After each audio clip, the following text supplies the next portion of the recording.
Buenos dias. Hey, the 1980s called and they want their conjugations back. I'm not kidding. Verb conjugations should be a thing of the past. Rarely has anyone been able to move from memorized verb charts to using the verbs correctly in real speech. The brain just doesn't work that way. If it did, we would have all given our children verb charts along with those Dr. Seuss books. There's a better way. In this video, I'll show you how to teach verbs in context so your students will actually be able to use them accurately when they need them. If that's of interest to you, you'll want to stick around until the end where I'll share with you how you can get my free Teaching Verbs guide.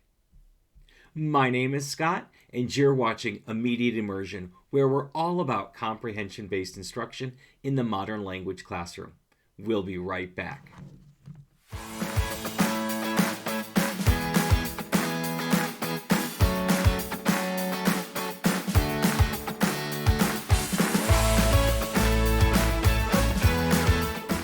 We all remember doing endless textbook exercises, conjugating verbs over and over again.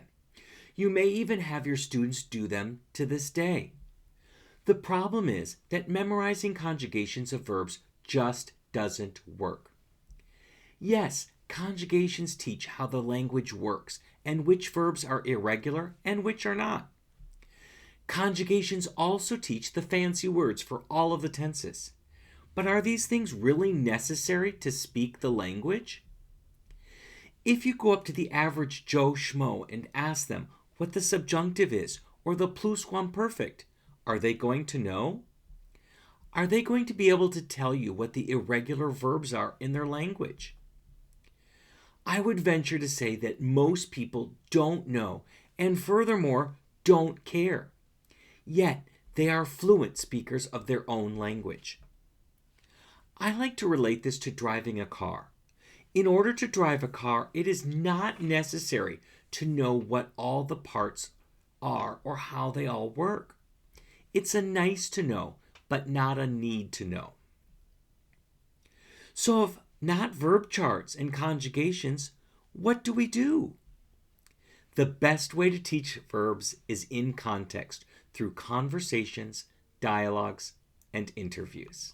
Whenever you engage your students in conversations, they are constantly using first and second persons.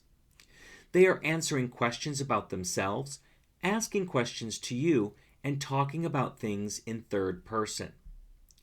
And depending on what you're talking about, multiple tenses might be in play.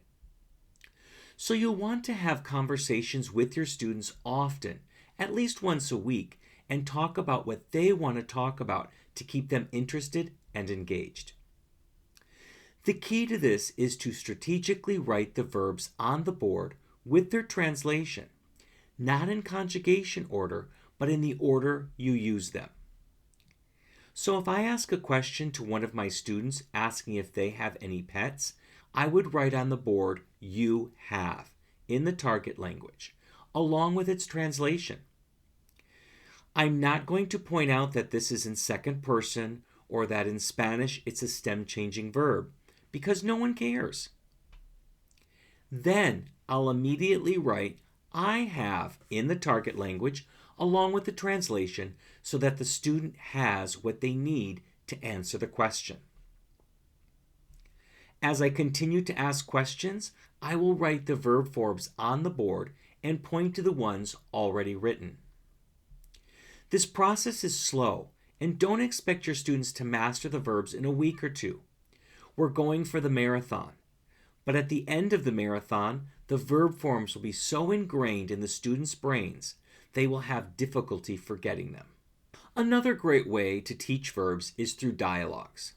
No, not the awful dialogues we used to have to memorize back in the day, but through incorporating dialogues in stories and texts.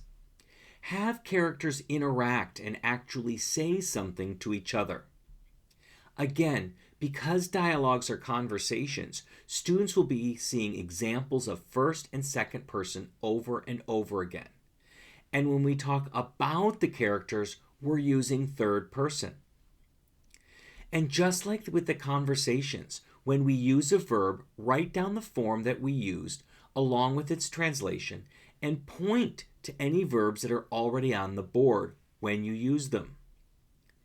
Hearing the different verb forms in context, along with seeing how they are written over and over again, will help students not only remember the forms, but also know how to use them instinctively because they are learning them in context. The third way to teach verbs is to interview your actors during a story. While you are asking your story and you have your actors acting it out, pause the action of the story and interview your actors. The actors will answer as the character. So if you've just established some facts about the character, like their name, their age, and description, you can then pause the action and ask the character questions about these facts. What is your name? How old are you? Do you have blonde hair? The key to interviews and all of these techniques is not only write the verbs on the board, but coach the students to answer in full sentences. Now, this isn't forced output because you are coaching your students what to say rather than asking them to produce language they have not yet acquired.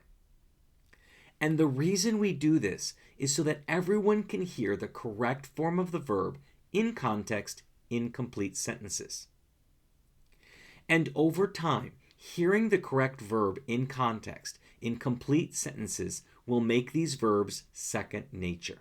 If you use all of these techniques, having conversations, using dialogue, interviewing actors, writing down and pointing to the verbs, and coaching full sentences faithfully and consistently, you will begin to see results.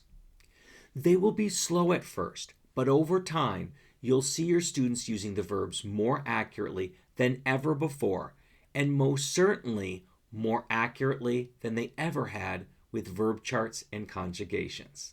I'm so glad you stuck around for my free Teaching Verbs Guide. You can download it for free at mm.us/verbs. Now, if you found these tips helpful, hitting the like button would be sweet. And consider subscribing if you want more videos on teaching in the modern language classroom. Want to watch more?